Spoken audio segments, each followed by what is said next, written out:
this volume, hype. Oh my god, dude, oh my god, dude, Zodd versus Guts.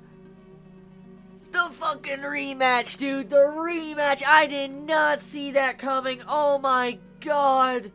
I did not see Guts versus fucking Zodd round 2. Oh my god, oh.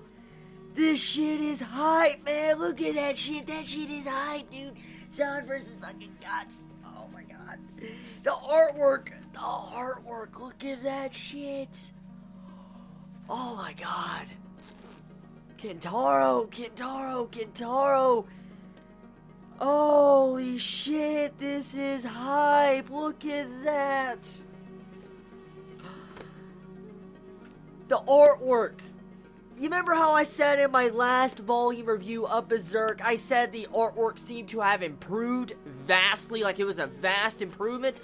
Well, with this volume, it's clearly the artwork has improved once again. Like, oh my god, Guts!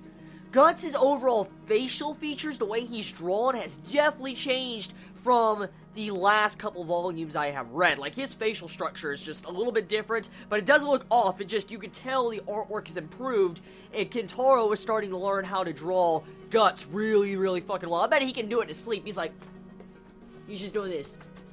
He's like, yep, yeah, okay, there's Guts. I mean, I bet that's how he does it, because I'm willing to bet how many years he's probably drawn this series. He can do it with his eyes closed. The artwork is just ridiculous. Oh my god. Like, this. Look at that Zodd. Look at that fucking Zodd rape face. He is just, oh my god. If you don't understand, I'm pretty hyped right now. This fucking volume is hype. And this is just our first volume beginning the Millennium Falcon arc. I've been told that this is what the arc is called. This is the first freaking volume starting this arc, and I already see a Zodd versus Guts. Damn! That's all I just can say right there. When I see that opening up a fucking arc, you know shit is going to be hype. I am absolutely hyped to see where this is going to go, because this volume just sets up so much. I want to talk about something real quick, okay? I do want to dive into this, but I want to talk about a couple things first. This volume is very, very different from previous volumes. There is actually a poster in my Berserk volume. An actual poster. No joke. I'm not going to rip it out because I actually respect my volume, but they actually have like a double-sided poster. Look at that. Look at that. Look at that Griffith Guts poster. Oh my god, dude. That is just, that's the shit right there. Oh my god. Kentaro, man. Oh my god, dude. Oh, that artwork is just, oh. Okay. I took that away. I don't want to see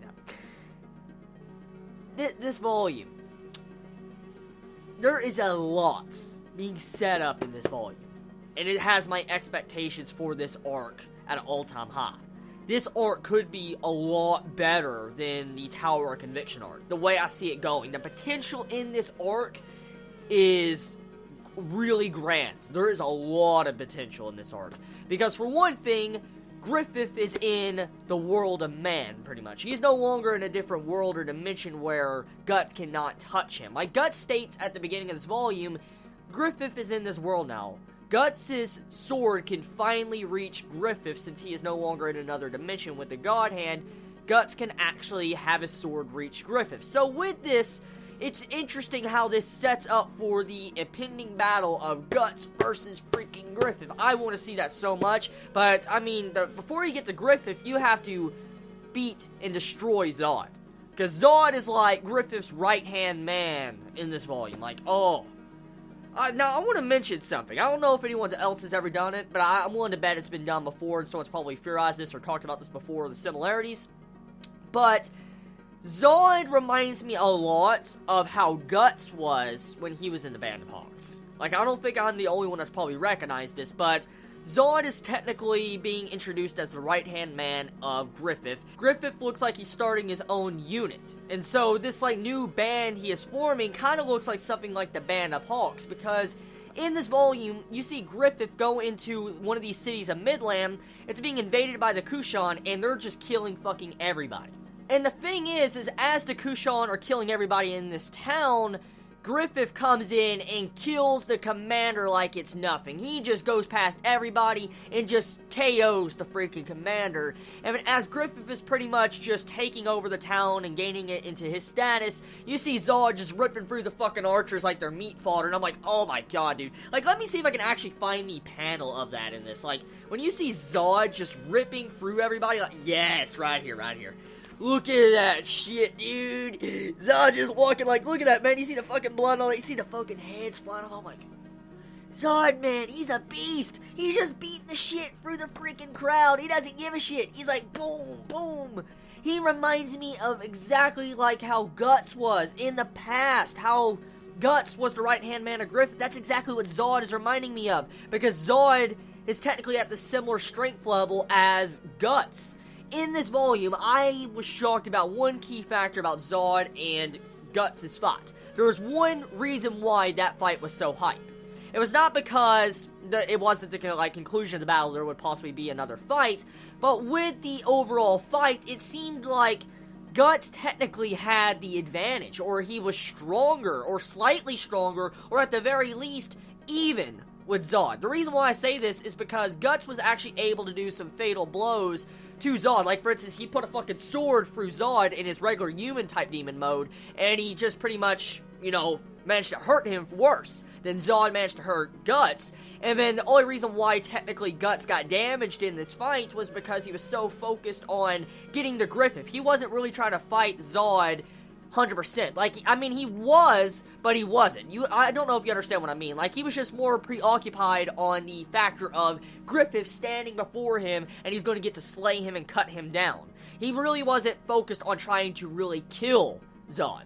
So, with this aspect, we find out that maybe Guts could actually fight Zodd, which is scary, but which makes a lot of sense. I mean, you gotta go figure. I mean, Guts has been fighting demons for like 3 fucking years, like a long time. And when you fight demons constantly, especially at the level that Guts has fought him at, and especially with his sword and his rage and his battle tactics, of course, eventually you will improve, and it clearly shows. It clearly shows Guts has gotten a lot stronger, a lot faster, a lot more intelligent with his fighting styles, and a lot more rough and beastly, pretty much. The way Guts was able to actually kind of slightly overpower Zodd a couple instances in this fight was impressive. It just shows you the bar that Guts has set from his first beginner level fight when he did against Zodd beforehand. Like, in the past, I think, Volume 6, that was the first fight of Zodd, Griffith, and Guts. They couldn't even stand up to Zodd. Zodd was an absolute fucking monster. Zodd could have just killed them both like it was nothing, crushed them like ants at that time. But he left because, you know, Griffith was the king of longing. And so to see this aspect of how Guts is actually able to fight Zodd on par at the very least, even if, let's just say they're even. We're gonna just say they're equal in strength, okay? It's not proven until one of them falls, so let's just say they're both equal in strength. It doesn't matter. Guts, at the very least, was holding his own against one of the strongest demons in the series that was ripping fucking demons in half and just crunching them in half. And this is a dude that was also fighting the Skeleton Knight. So yeah. Zodd, that fight, oh my god. Okay, getting on to the other things of this. Let's get off the factor of Zodd. Actually, no, I do need to cover one more thing with Zodd, actually. Zodd breaks the mine, Godo's mine, that had the fairy presence inside of it where demons couldn't enter. Well, the mine gets crushed by Zodd in Guts' fight, and in turn causes it to where Guts and Casca actually have to travel to the land of the fairies because there's no longer any safe place to where Godo's mine was since it's completely destroyed. So with this aspect, we find out that the new goal and mission, or in-game goal of this arc, I'm guessing, is that Guts is trying to hunt down the fairies' land. Puck is leading them to wherever his homeland is, and they're getting there to where Casca and Guts can live a happy life. Guts, technically, at the moment, is really not that focused on slaying Griffith. Like, I mean, he is and isn't. He still has that rage, but he is more focused on keeping Casca safe and trying to keep her into a location where she can be fine. And he doesn't want to leave her behind like he did the first time because he doesn't want to lose her. So with this overall complication, it makes you wonder, like, what is going to happen? I mean, it's going to be hell. It's going to definitely be a lot more fucked up for Guts to defend Casca, because we got to go figure. Guts was having such a rough time by himself with just one brand on his neck, where he just had demons coming after him every night. But with two people of the brand traveling together, the amount of, like, demons that are going to come is going to be a lot more doubled compared to the original. And so, Guts is going to be fighting a lot harder with Casca being near him. So this is a really dangerous time for Guts. And it's going to weigh him down. I'm willing to bet it's going to weigh him down in his travels, because when you have two brand next to each other, that's not a good sign. Because we saw what happened at the Tower of Conviction. We saw exactly what happened. I mean, of course, there's technically 3 if you count the egg-type demon, but it's still the point. 2 is still rough. It's a lot worse than 1. So, yeah. Guts is going to have a hell of a time, because he's going to have to defend Casca and a girl that technically is, like, dumb or brain dead at the moment. I mean, she is just fucking brain dead. I mean, I love Casca, okay? Don't get me wrong. I don't hate Casca. I don't. It agitates me so much to see how far she has broken down as a character. I mean, I've stated this a couple times in my previous reviews, but I've never really went far deep into it of how I really feel about Casca up to this point, and I think it's time I actually express that. Casca, I really, really pray and hope, I really hope, as a reader of Berserk, I pray that she will, at the very least, some form or time in the future of this series, before I catch up to the latest volume, I think volume 37, I pray she learns to, at the very least, speak, or fight, and help Guts out, or at least, at the very least, remember who Guts is. I really, really hope that happens. I really do, because it's saddening on the part of how Guts has to defend this woman that used to be such a proud soldier, a proud woman that had her soldiers praise her on the battlefield, to turn into something like she is. It's very sad. And I really, really hope in these journeys that Guts and Casca are about to partake in, Casca might wake up and actually kind of become a little less broken, like she might become a little bit more fixed. I hope that happens. I really hope she's not like a vegetable for the rest of the series. But moving past that, this volume, one thing it sets up, I can see that it's setting up, is that Griffith is going after his dream. Now that he's been reborn into the world, he is going after his dream.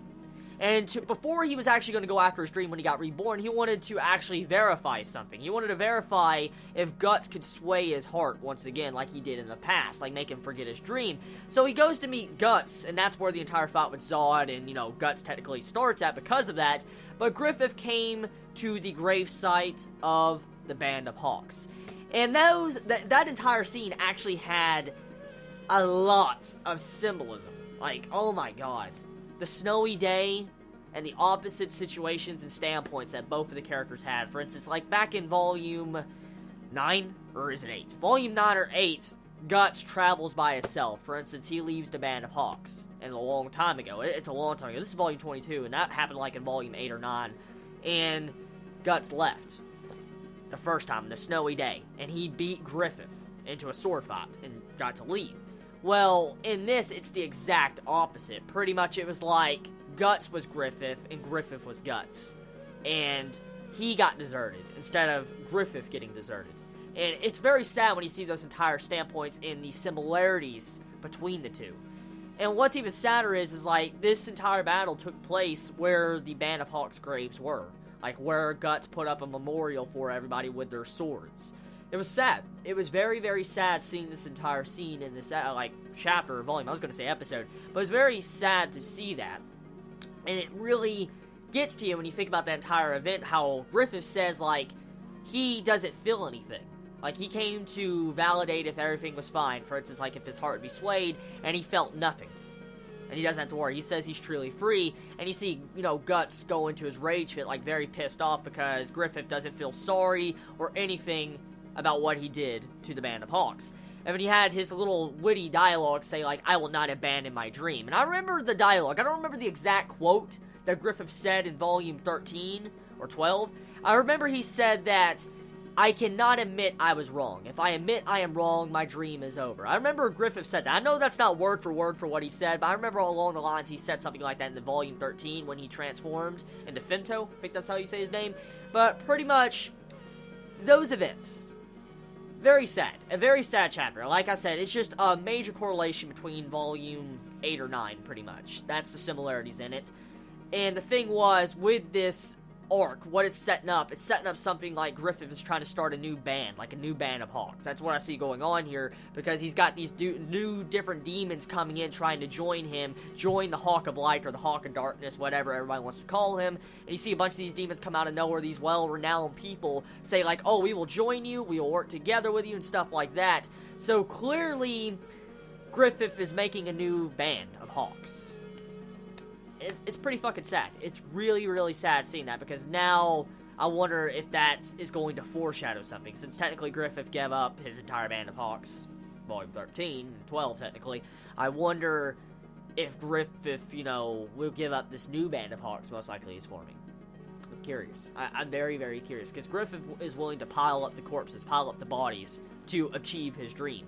And that's exactly what technically he's probably going to be doing. I mean, he's going to be piling up corpses, even if his people die. Even if Zodd dies, he's piling up his corpse to get to his dream. The castle in the distance. So, we'll have to see where that goes. We really will have to see where that goes. Now, there was a couple things in this volume that was introduced, and kind of gets to me. There was a little witch girl with a fairy introduced in this volume, and I remember seeing that witch girl on the cover of Volume 25. Volume 25 behind me on my shelf, I remember seeing her on the cover, so I'm guessing she's going to be a very important character, probably a reoccurring character in this arc, but it's not just that. Her name, like, Schringer, I can't fucking say her name, okay? I'm sorry. I can't say her name. If anyone knows how to pronounce her name, please let me know in the comments below, because that name is just ridiculous, okay? I'm just gonna call her Miss Witch or something, because pronouncing her name is like me trying to speak in Japanese fluently. I can't do that. So, yeah. Besides that, it's really interesting how we got to see her use magic, actually. She said that, she went into a bird or whatever, and if she would have went into her, regular body, spiritual body or whatever, to watch the Hawk of Light or Hawk of Darkness, she would have been lost in the astral world. I'm guessing the astral world is where the freaking idea of evil's at.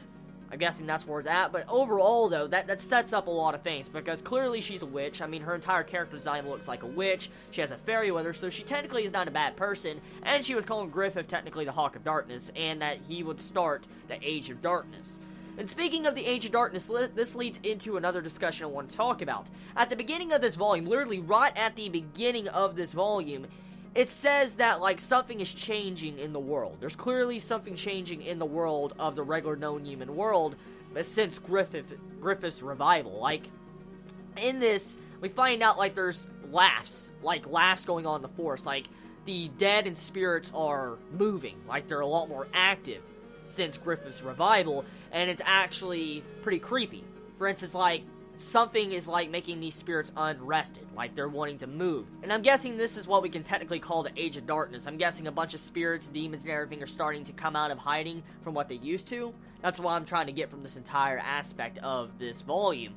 Now, the other things I want to talk about now is the ending development of the end of this volume. It's one of the main keystones of this volume, and I'm guessing it's going to have a massive importance for later on down the road of this arc, because like I said, I remember seeing Serpico and Farnese on the cover of Volume 25, so clearly they're also going to be reoccurring characters and most likely going to be with Guts, and that actually makes me theorize a couple things. Maybe they might travel with Guts.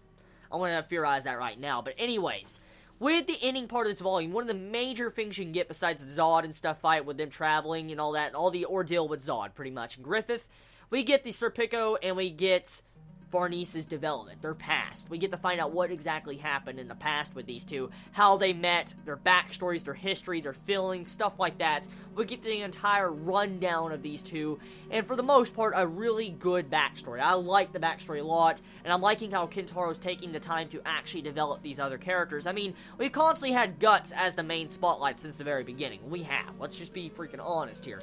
And so, I'm guessing Kentaro is trying to switch the perspective over to other characters and try to develop them more, which is good.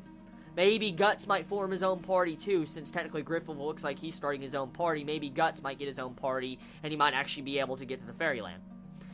Anyways, talking about the overall past with Serpico and Farnese, we find out they are actually half-siblings, half-blood siblings, which took me by surprise. I did not expect Serpico and Farnese to actually be half-blooded siblings. And I was like, ooh, shit. I thought he was just her page. And to find out he's like the half-brother, whoa. It's not just that. With this volume, we find out that Farnese has feelings for Serpico. And I'm like, what the fuck? Like, I mean, she has feelings. I mean, she hasn't brought him up again since technically he kind of rejected her, but I'm guessing she probably still holds those feelings that she had towards him, and so this might be some foreshadowing to future events way down the road of Berserk. I'm willing to bet that's going to be foreshadowing something for that to happen, because for them to bring up the entire romance and stuff, how she kind of felt towards her page or her half-blooded brother, it makes me think that that is going to have something very important later on down the road. And from what I can understand is, it seems like, you know, Farnese doesn't even realize that they're half-blooded siblings. She doesn't know that at all, and Serpico still has yet to tell her, so I wonder exactly when that's going to come up, and she might find out about this. That's very interesting. That'll definitely lead to a very interesting topic and discussion later down the road if she finds out technically she was trying to hit on her own brother. Anyways, in the backstory, we get some characterization for the two characters, and I like the overall symbolism with the snow pounding on top of Serpico and Farnese. We find out how similar they are, and since technically they're half siblings, they, of course, would be similar, but, I mean, their entire circumstances, the way they grew up, were very similar. Like, you had it to where Serpico was, like, a common-born. He was a common-born, he was a bastard child of a noble man, and he worked himself up into the rankings to where he is today because of, you know, getting on the good side of his half-blooded sister. And it's really cool to see how the different perspectives, even though, like, Farnese had a very rich family, she had a rich mother and father, and she was of noble blood, she was still alone, and she was, like, abandoned in her mansion by herself. And it's kind of sad seeing the entire circumstances of that. And to escape this darkness, she would just cover herself. Like, she would make everybody fear her instead of her experiencing fear. She would, like, lash out. Like, it's like, before I fear you guys, she wants to make them fear. And that's why she would go around burning things, killing things, stuff like that, because she actually wanted to hide this fear. And from what I could see from the overall perspective of the ending of this volume, it seems like Farnese is wanting to chase after Guts because he actually is removing that pile of snow that's wrapped it around her to where she's trying to hide those feelings, her fear. And he's actually unlocked her true self. And she's learning to accept, not to be scared, pretty much, from what I can understand from the overall characterization of her. And that's really cool. I like that a lot of how we're seeing development for this, because it's a really good thing. But I better fucking not see Kentaro kill them. Oh, I'd be mad.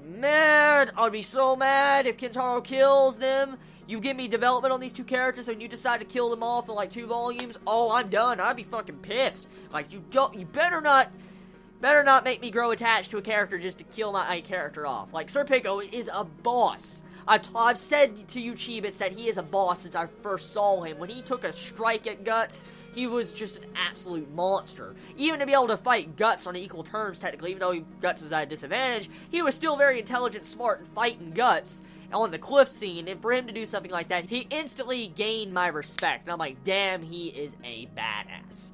So, moving on to the next topic at hand. So, Godo passes away.